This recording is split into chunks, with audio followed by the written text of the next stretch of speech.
The Kuffar, you can go to hell. Christianity can go to hell. We are Muslim Patrol. Islam is here in London.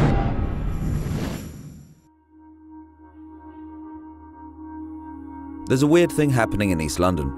Two small groups of radicals have set up quasi-vigilante organisations to enforce their ideology on the streets at night. One is a group of hardline Muslims campaigning for Sharia law. We call it to not dress like that in Muslim area. It's Great Britain. It's not so Great Britain. Vigilantes implementing Islam upon your own necks. And the other is a militant nationalist group with strong Islamophobic tendencies called Britain First. This is our country. You want to live here? You die by our laws. Terrorist scum! Terrorist scum! It's a kind of turf war between Britain's two least popular gangs.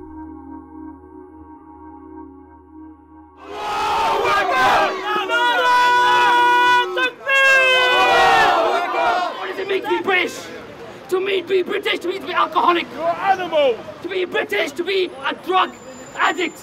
To be British is to be a paedophile. Do you know what we say? Your Britishness can go to hell. Muslim paedophile grooming gangs off our streets. Ooh. High-level political discourse on the streets of London. Two groups of men shouting paedophile at one another.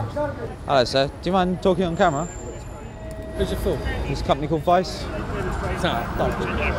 Did he get arrested for knocking the camera out of the hand? There's a little bit of tension boiling outside Paddington Green right now. These guys are being slightly more PR friendly. We don't recognise British law at all. We believe in Islam, we believe in the Sharia, and that's what sets our parameters for right and wrong. Have you come across the Christian patrols that have been set up in response to the Muslim ones? I mean, they're just a racist group. What about if they physically intimidated one of your patrols? We don't turn the other cheek. If they insist on using violence, we will use self-defence measures to protect ourselves. We have invited a special guest, a source of anger, frustration and hatred for all of you inside. Anjem Chodry. My dear Muslims and non-Muslims, we stand here today to forbid the evil of man-made law. Anjem Chodry is one of the biggest tabloid hate figures in the UK, and he is the ex-leader and founder of several hardline Islamist groups currently banned under the UK Terrorism Act. Chodry has been linked to a number of convicted terrorists, such as Michael Adebolaja, one of the killers of Lee Rigby, pictured here with Chodry at a protest in London in 2007. That is why they are worried. What it is a microcosm of how different the extreme factions that are operating within Britain today are. On one hand, you got Anjem Chodry, who's preaching holy war, and on the other hand, you got Britain First, who are basically preaching anti-Anjem Chodry. Muslim terrorists off our streets. Are you threatening me? You're the coward. Find you again, Chodry. Talk to you soon, Chodry. Put the kettle on, we're coming. Britain First are the noisiest faction of the increasingly balkanised British far-right protest movement. Scum! Scum! Scum!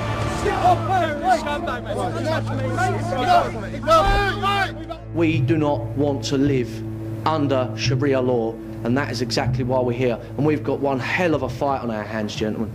The guy behind Britain First is Paul Golding, a man who has set himself up as Anjem Chodry's nemesis. You're a lowlife. I'll be fighting where you live. In fact, the reason he wasn't at this protest was because the week before he had arranged an ambush on Chodry at his house. So we're here tonight to do a doorstep demonstration. We're going to show Anjem Chodry exactly what we think of him. That's him. As Anjem arrived home with his wife and children, Paul Golding and a group of Britain First members surrounded his car and screamed abuse. Paul Golding was arrested for suspected harassment of Chodry, and his bail conditions forbid him from entering London and engaging in any political activities. Funny thing is, the last few days I had this idiot Paul Golding at my door, you know. He's Britain Fast, he's racist. And the funny thing is, they arrested him, and his bail condition is he can't come into London. Yeah, Britain Fast. They're so stupid, honestly. Ever since the EDL imploded after Tommy Robinson resigned, there's been a kind of power vacuum surrounding far-right politics in Britain. Now, the latest group to throw their hat in the ring are Britain First. These guys kind of see themselves as the black ops of the far-right movement. If the ADL were the drunken infantry, these guys see themselves as a specialist SAS task force designed for exterminating the most dangerous of Muslim extremists. Ban the burqa! Ban the burqa! There's no place in our Christian country for Sharia law. There's no place for jihad. If you don't like it, go back to your own country. So we come to meet Paul Golding, and he's shown up in an enormous armoured jeep. It's the kind of thing that people drive through Syria, really. Hello. How you doing? This is an ex-British Army Land Rover from Afghanistan. Armour-plated, bulletproof glass, and we've got this at our disposal now. It looks like you're preparing for war. Britain First is a no-nonsense, headstrong organisation. We're doing the job that the government refused to do, which is clamp down on Muslim extremism in this country. People like Anjem Chodry, as you know, is connected to at least one of the people who butchered Lee Rigby on the streets of Woolwich, and all the other Muslim groups we're going to be going up against, all the Muslim patrols in various areas. We're here to oppose them, to show them that they can't get away with it scot-free, and if that puts us in the line of danger, that's something we're willing to go along with. So you've been banned from the capital of England? Yes. And I'm not allowed to engage in any political activities. So today, you're going to respond to that ban? You're going to respond to your bail conditions? Absolutely. I'm going to hand in a letter rescinding my agreement to the bail conditions that were imposed on me. We will not tolerate Islamic extremists threatening this country. We will not tolerate police harassment. The harder we get hit, the harder we will hit back. What did you make of that? I've handed in my letter, so I'm at their mercy now. So tomorrow will you go into London? Yes, and I will also start organising further political activities. Our activists are chomping at the bit to get going. I mean, he really does believe that he's got big things coming his way. He drives around in an armour-plated car. He's preparing for war in a way, and I'm dubious about whether or not he's going to get his war. But I guess if you go looking for a fight hard enough, eventually you'll find one.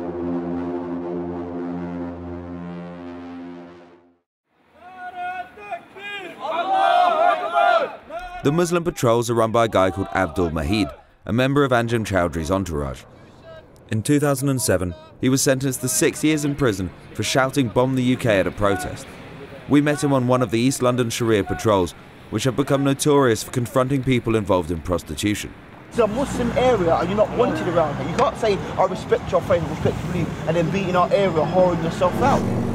This area is quite famous for becoming a red light district. There have been a number of stickers being put on lampposts illegally. That is how we save these women from all these sexual diseases. Allahu Akbar.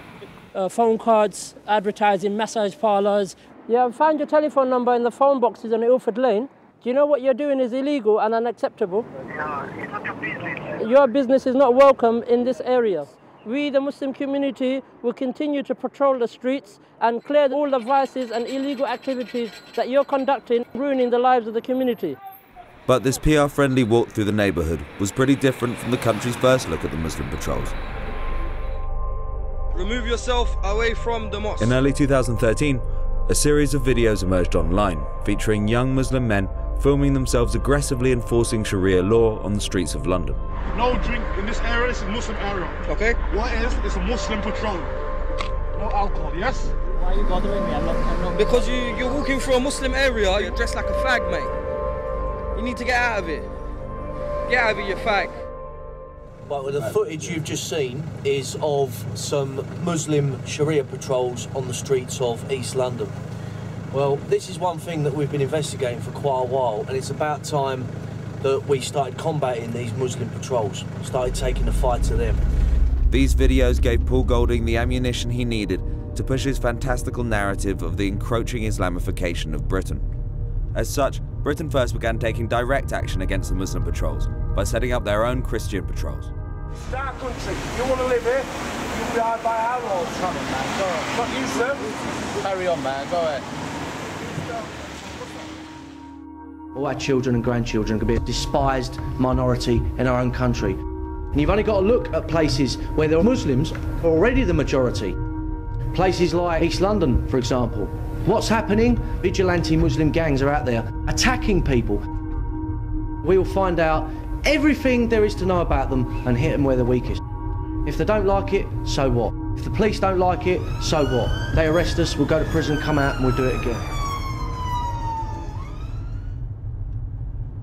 I'm standing in a car park somewhere in London. and we're here to meet Britain first. They've told us to meet us here because there's an operation planned for tonight. Now, we don't know what that means. We don't know what they've got planned. Perhaps today is a little bit of a test to see whether or not this group actually are the militant, organised bunch they claim to be, or just a ragtag load of hoodlums. There's about 5 cars here with about 17 guys in it. Some of them are pretty nervous about being on camera, though. So what we're going to do is we're going to have a convoy going through Brick Lane very slowly. And our activists are going to be basically walking alongside the vehicles, giving out our Christian patrol leaflets. What about if the police stopped you? Stop us for what? We're here in our own country, protected by laws passed by Parliament to carry out political activities and do whatever we want. Right, let's go.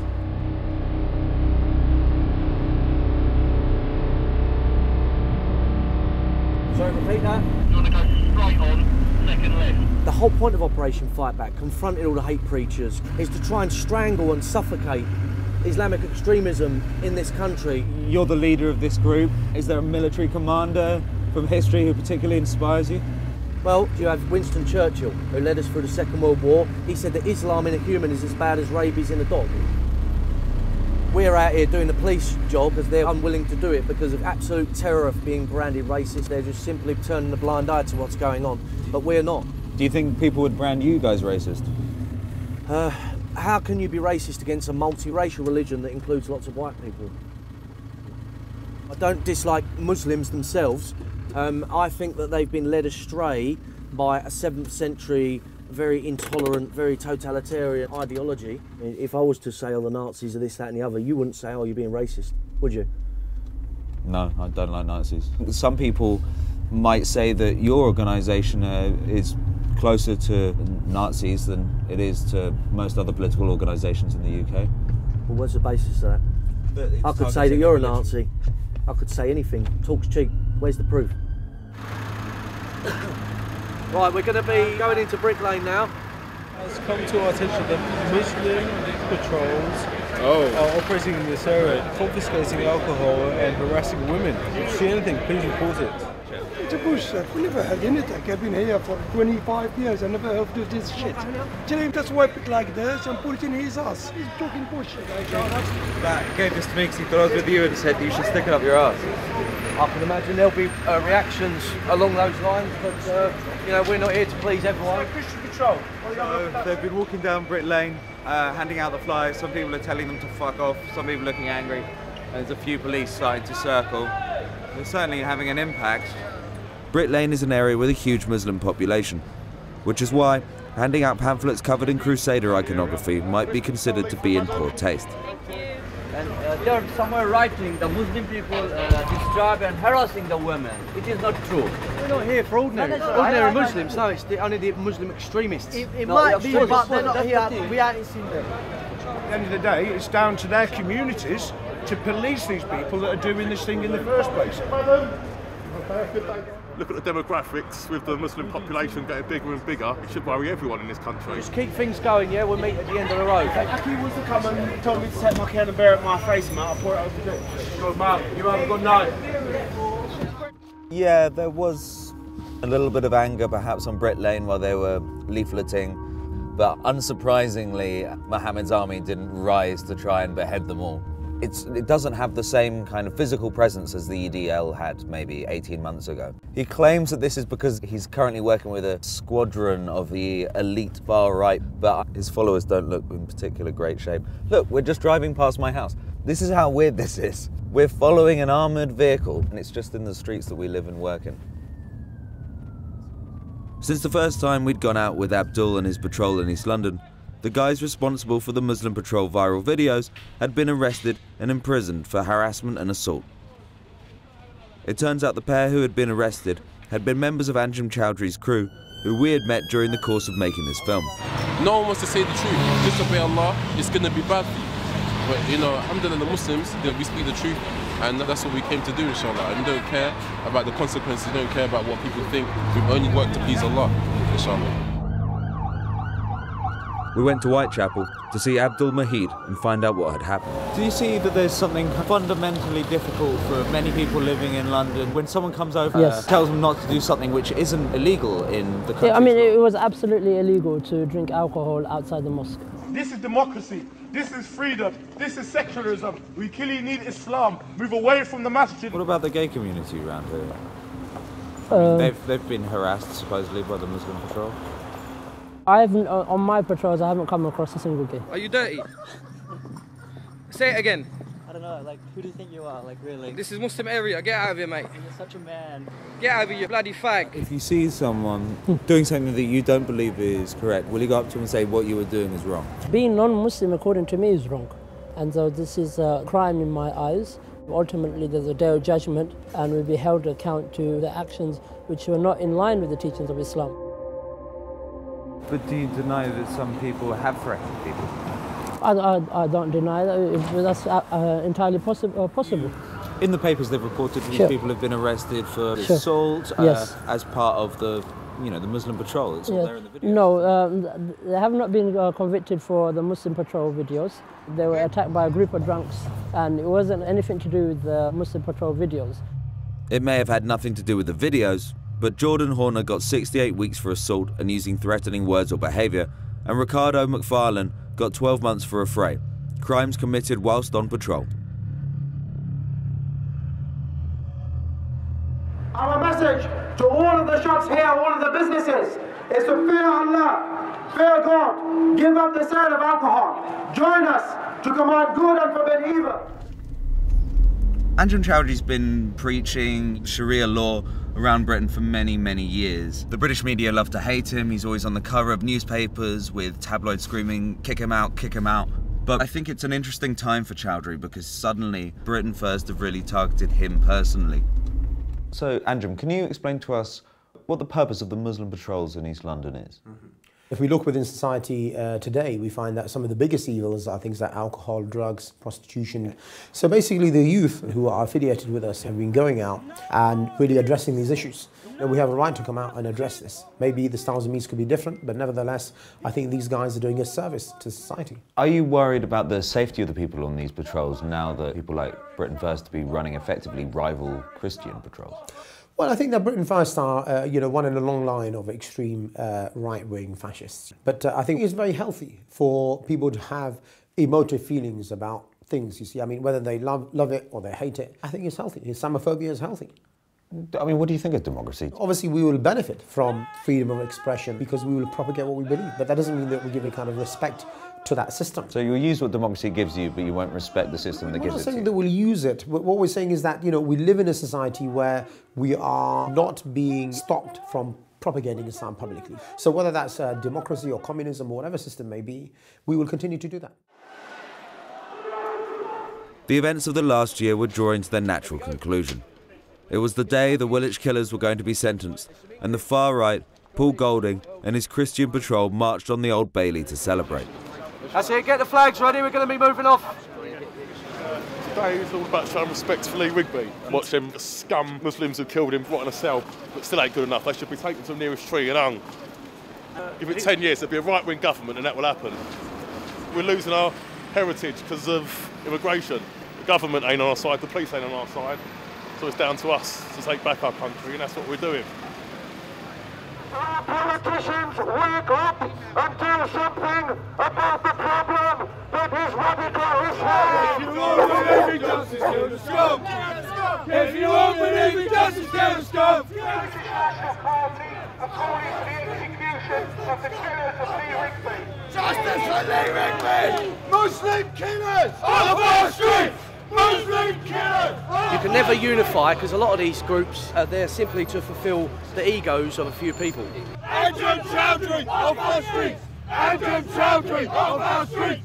The EDL's been very hostile, so have a lot of the other groups. They've gone from the pub, that's what they're here for. They're here to get boozed up and cause trouble. One Lee Rigby! There's only one Lee Rigby! It's the silly fuckers that follow the corrupt version of the Quran and think it's okay to behead English soldiers on our own soil. Yeah. And we have had enough as a race. Yeah! Yeah! Yeah! Fuck Islam.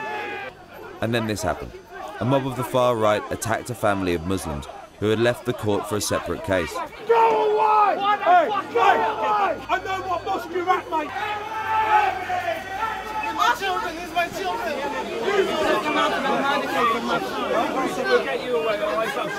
The mother and her grieving family were greeted with racist abuse and threats of violence.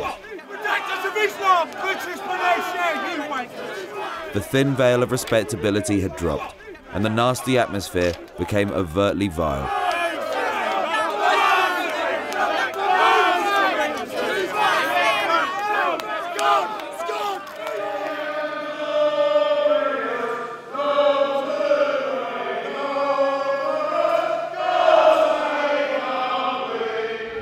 We're the only one of these groups here today that has taken on Anjem Chodry, made him uncomfortable, chased him up the road, confronted him, opposed him. Paul Golding and Anjem Chodry are marginal figures. They each represent a tiny minority of Britain whose philosophies are at total odds with the rest of the nation. Anjem Chodry and Izzadeen and all the other Muslim extremists in this country, they're not interested in any of these other groups, they're only interested in us. As much as they mock and despise one another, Paul's insecure Islamophobic agenda and Anjem's anti-British preaching actually justify each other's existence. But easy as it is to dismiss them as nasty eccentrics, their rhetoric is violent. And as the murder of Lee Rigby or the subsequent arson attacks on mosques show, there can be serious consequences to this type of proselytizing, even if only a few people are listening. Mate, fucking Muslim is fucking cutting his head off for no fucking reason. Fucking have that.